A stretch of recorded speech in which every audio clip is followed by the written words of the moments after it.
Hi, I am Chrissy Weeks, the magical unicorn of sewing, and this is the sewing tutorial for the Sewing Masks for Area Hospitals CHOA N95 cover mask. So, what you're going to need for this are 2 cutout pieces for your outer, 2 cutout pieces for your inner lining, and 2 cutout pieces for your pocket piece. This pattern piece is available in the written directions. There is a link on the YouTube page. There are several links on our Facebook page. The Sewing Masks for Atlanta Area Hospitals has the links to the pattern pieces. And there's cutting directions in the written tutorial and a video of cutting. So I'm not showing cutting here because there's options. So the first thing you do is take these 3 guys and you're going to sew a seam down the center of the front of the mask. I'm using red thread so you can see it. Back tack. And sew again. So all the way down. Back tack. So I'm going to chain piece these, which means I'm just going to keep sewing. And my machine has a knee lift, so I don't have to use my hands, but on your machine you probably do that. Back tack.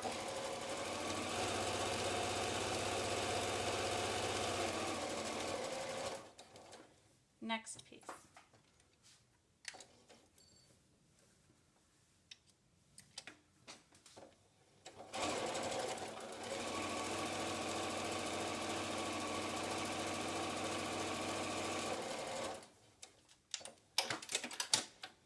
The chain piecing is just for speed. You don't have to do it that way if it doesn't work for you, but it is faster, okay?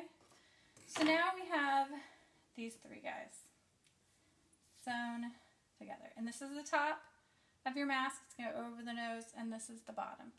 So the next step, we're going to trim some bulk out of the top. Just take some scissors and go like that. Close to the edge, but not all the way. While I'm trimming, I will mention you want to use polyester thread and you want to use 100% quilting cotton. I also have a fabric selection video you could take a look at. Okay? So we've trimmed these guys. I've decided that this is going to be the outer of the mask, so what you see when you're wearing it, when people see when you're wearing it. This is going to be the lining, and this is going to be the pocket piece. The filter pocket is specific to the CHOA request. So, if this were going on my face, it would be like this. So we want to hem the right-hand side to make this pocket piece shorter. So, I'm going to put it down like this, make a little fold, 1/4 inch, 3/8, whatever, and another fold. If you need to, you could pin or clip this. I'm not doing that. And then hem this as close to your edge as you can get.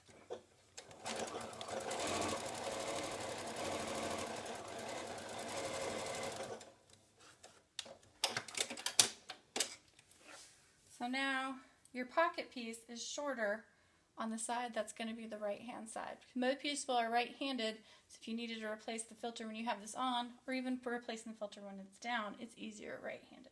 So if you have a lefty, just hem this side, okay? So just reverse all this. So now you're going to stack your lining and your filter pocket piece. Okay, so these ends should meet.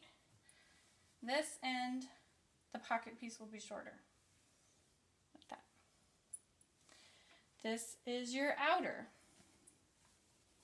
We are going to stack this on top, and since you've trimmed out that bulk, it will be easier to sew over this center seam. So I just clip them. And make sure this guy's shorter.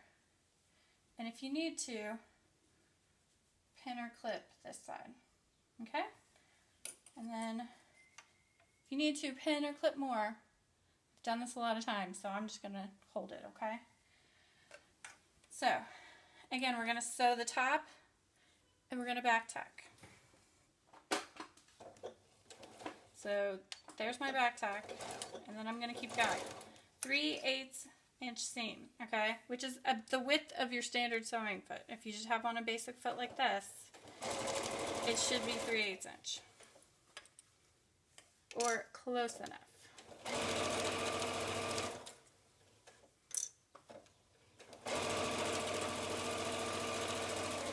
When I get back down here, I'm going to back tack. Back tack is a fancy word for tying a knot. And you want this sturdy when you flip it, okay? So now, we're going to sew the bottom. So there's 3 seams in there. You could trim those to reduce the bulk. What I'm going to do is nest them. So I'm going to poke one down, one up, one down. So that there is less bulk. That's all I'm going to do. Sandwich those guys together. Down, up, down. Okay? I'm going to pop a clip in there. And these guys should all meet together because this is your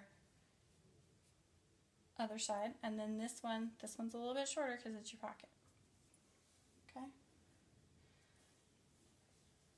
So we're going to sew this.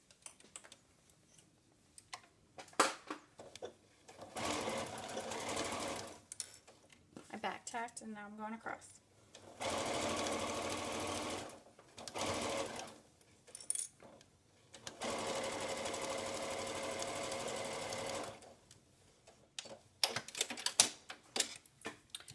Alright, so now if I were going to sew on side ties using 2-inch wide strips, which are in the beginning of the written directions, you go look at the video called Hold, Fold, and Sew that shows you how to put those ties on. In this video, I'm going to show you how to put ties on that are either pre-made bias tape that you've sewn together and cut to the proper length, or this could be twill tape or ribbon. You want it to be 1/2 inch wide, 5/8 would be fine too, but you don't want it too wide or too narrow, because think about how many times you want to be able to comfortably tie it above your head and untie it. If it's too narrow, it's going to be hard to untie, okay? So we're going to attach all 4 of these.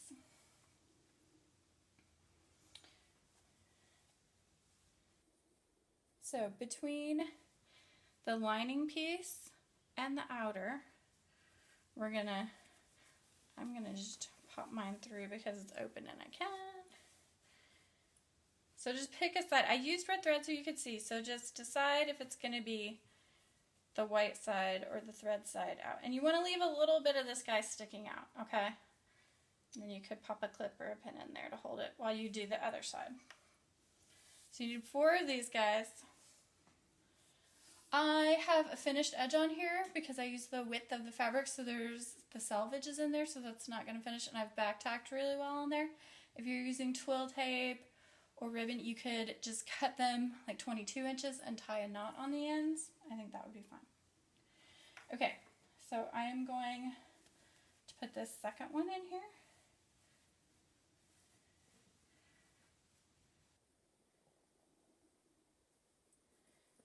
And you see there's a little bit of that guy sticking out. I'm going to sew him in. Okay, so on one side we're just going to sew all the way across. So let's do that first. Back tack and sew across.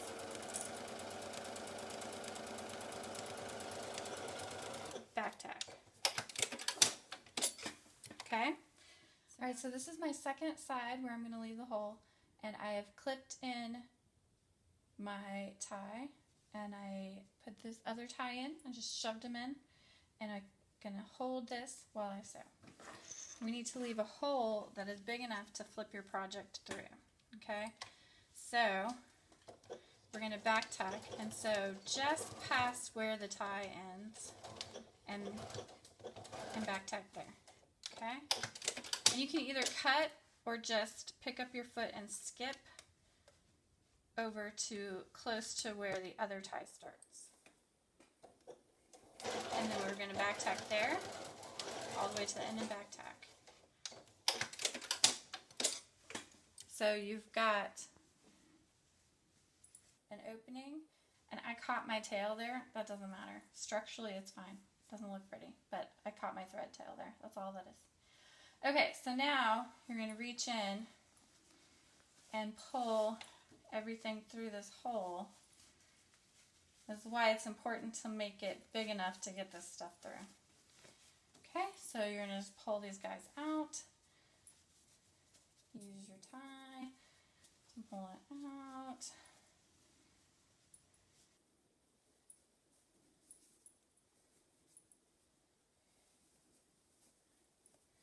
Alright, so now we have this hole that we pulled everything through, right? So we need to close that up. So what we're going to do is just top stitch it closed.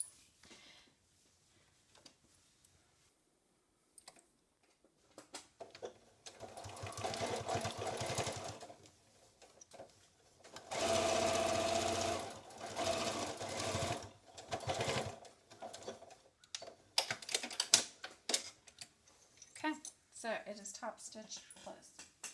Now this is the outside of your mask, and this is the inside with the pocket. And I know there's a lot of requests from places to have different colors. With this blue, that'll give you enough of an indication of which side is which, okay? So now we need to sew in the wire channel. Choa has requested a removable wire channel, and this is the best way that I could figure out to come up with to put it in. So we trimmed to reduce a bunch of the bulk. So if you feel this one, it's a lot thinner than this one down here where we still have it, okay?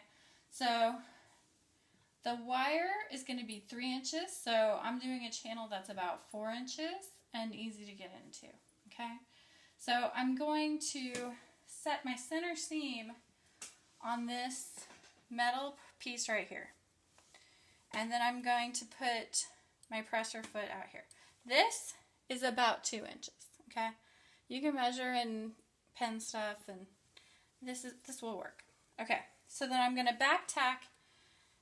So I'm going to go forward and back. I'll just do that first. So I'm going to go forward a couple of stitches and then back a couple of stitches. And we want this channel to be 3/8 inch wide. So if you're set on a 3.0 stitch length, it's about 5 stitches, the width of your foot again. So we're going to go. Okay, and you want to try and leave your needle down. If your machine does not have a needle down function like mine does, just turn your wheel to get your needle down. Because then you're going to lift your foot.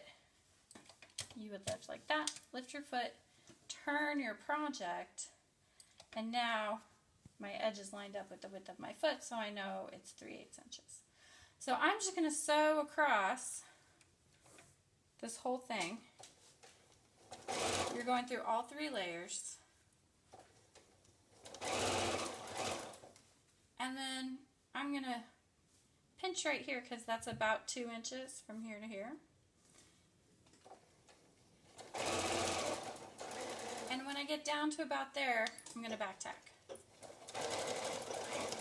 I'm not going all the way to the edge because we figured out that this is a little bit easier for getting into. So if you want to double check that your channel is nice and clear and somebody's going to be able to take some wire, some pliers, and shove a piece of wire in there when it gets to Choa, you can check it with a chopstick or a knitting needle, whatever you have, that you can poke through there and make sure that the channel is open. So if you have any stray threads that are bugging you, trim those up. But this is the N95 cover that has been requested by Choa for the sewing masks for Atlanta area hospitals.